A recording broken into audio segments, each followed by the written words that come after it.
할렐루야. 주님의 이름을 찬양하고 또 예수 그리스도의 이름으로 축복합니다. 하나님이 실제가 되고 또 약속의 말씀이 현실이 되는 은혜가 저와 여러분에게 있으시기를 간절히 소원합니다. 오늘 본문은 악인과 의인을 비교해서 그들의 행위로 인해 두 가지 상반된 결과를 말씀하고 있습니다. 즉 악인에 대해서는 어리석은 자요, 의인은 지혜로운 자라고 말씀하는데, 지혜로운 자는 하나님의 말씀, 즉 율법을 지키는 자요, 어리석은 자는 율법을 거스르는 사람이라고 선언합니다. 더불어 하나님의 말씀을 듣고 지켜 행하는 자는 복을 받을 것이요, 그렇지 않은 자는 저주를 받게 된다 라고 말씀합니다. 1절입니다.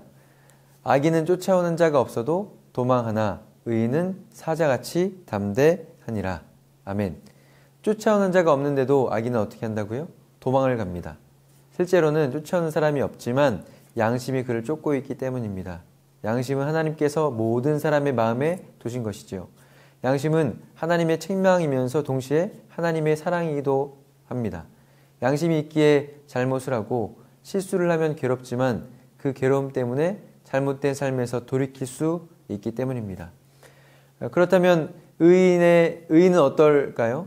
의인의 마음은 사자같이 담대합니다. 담대할 수 있는 근거가 뭐죠? 하나님께서 함께 하시기 때문에 그 어떤 상황 속에서도 담대할 수 있고 평안할 수 있습니다.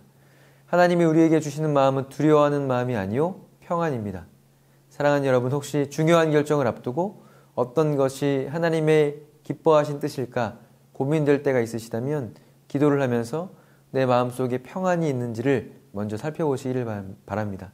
하나님께서는 성도님들의 마음에 세상이 줄 수 없고 또 흉내낼 수도 없는 참된 평안을 주심으로 아버지의 뜻을 알려주십니다. 그런데 악인은 쫓아온 자가 없어도 도망한다고 했죠.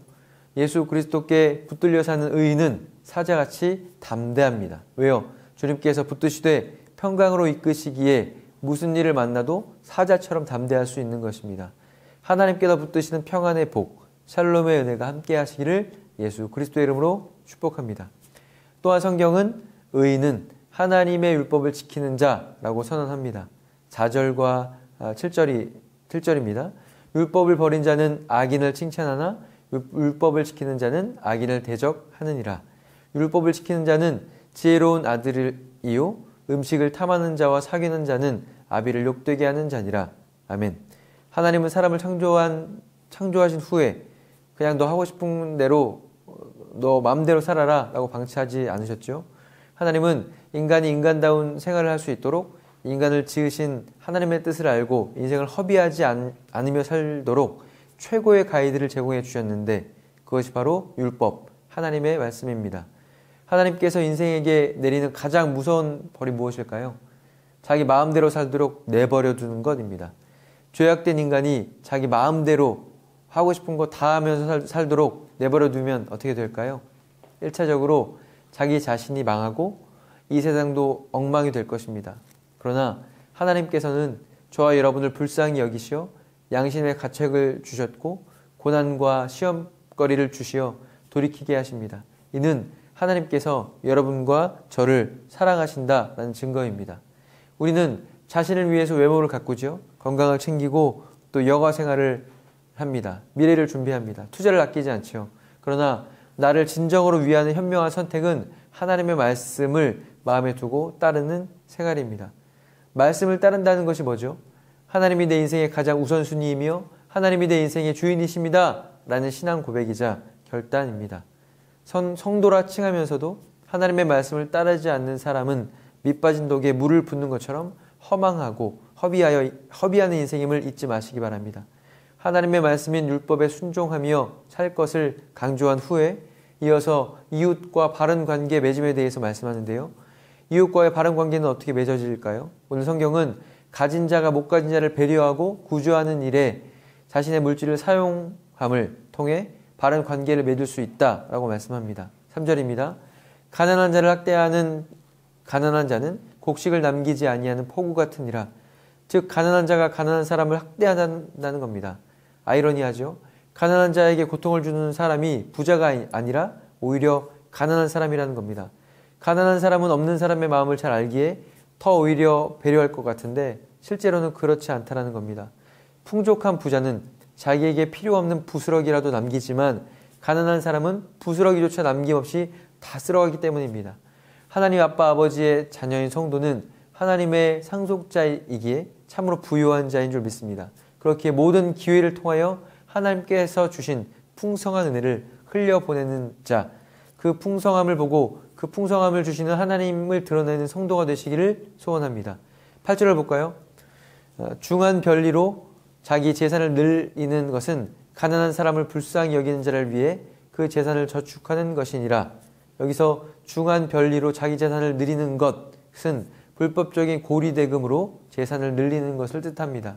성경은 고리대금 행위를 불법으로 규정하고 있죠. 일반적으로 남에게 돈을 빌려 쓰는 사람은 가난한 사람들인데 가난한 자들에게 높은 이자를 받는 것은 가혹한 일입니다. 높은 이자를 내는 돈을 빌리면 이자에 이자가 붙어서 빌린 돈을 더 갚기가 어려워지죠. 고대 사회에서는 돈을 갚지 못하면 농가 밭도 다 팔고 또 가족을 팔아서 빚을 갚도록 했습니다.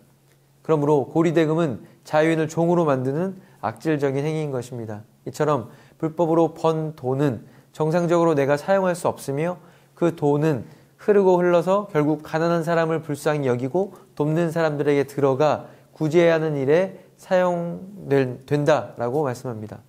갑자기 졸부가 된 사람 치고 그 돈을 가치 있게 사용하는 사람이 드물지요.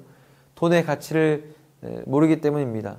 피땀 흘려 돈을 번 사람은 그 돈의 가치를 압니다. 그러나 내 노력으로 번 돈이 아니라 불법으로 또는 요행으로 얻은 돈은 내가 사용하는 것이 아니라 누군가에게 그냥 흘려 들어가 버립니다. 그러므로 성도라면 올바른 방법으로 돈을 모으는 것이 중요하고 모으는 것보다 더 중요한 것은 이웃을 위해 적절히 재물을 사용하는 것입니다. 왜냐하면 나의 건강, 나의 재산, 시간 등의 모든 소유는 잘 사용해달라고 내게 주님께서 잠시 맡겨두신 것이기 때문에 그렇습니다.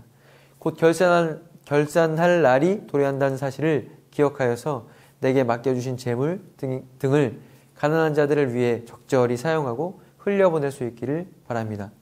잠언 28장 곳곳에서 가난한 자를 학대하지 말아라, 가난한 자를 불쌍히 여기라, 가난한 자를 압제하지 말아라, 가난한 자를 구제하라고 말씀합니다. 마태복음 22장 37절에서 39절입니다.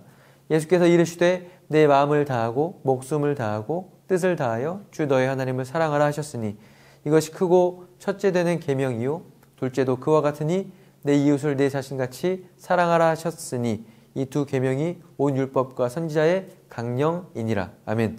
하나님을 사랑하는 자는 또한 이웃을 사랑하는 것이 마땅합니다. 하나님을 사랑한다고 하면서도 이웃을 사랑하지 않는 사람은 결국 하나님을 사랑하는 것이 아니기 때문입니다. 말씀에 순종하여 하나님 사랑하는 마음을 이웃 사랑으로 실천하는 오늘이 되시기를 예수 그리스도의 이름으로 축복해드립니다. 아멘.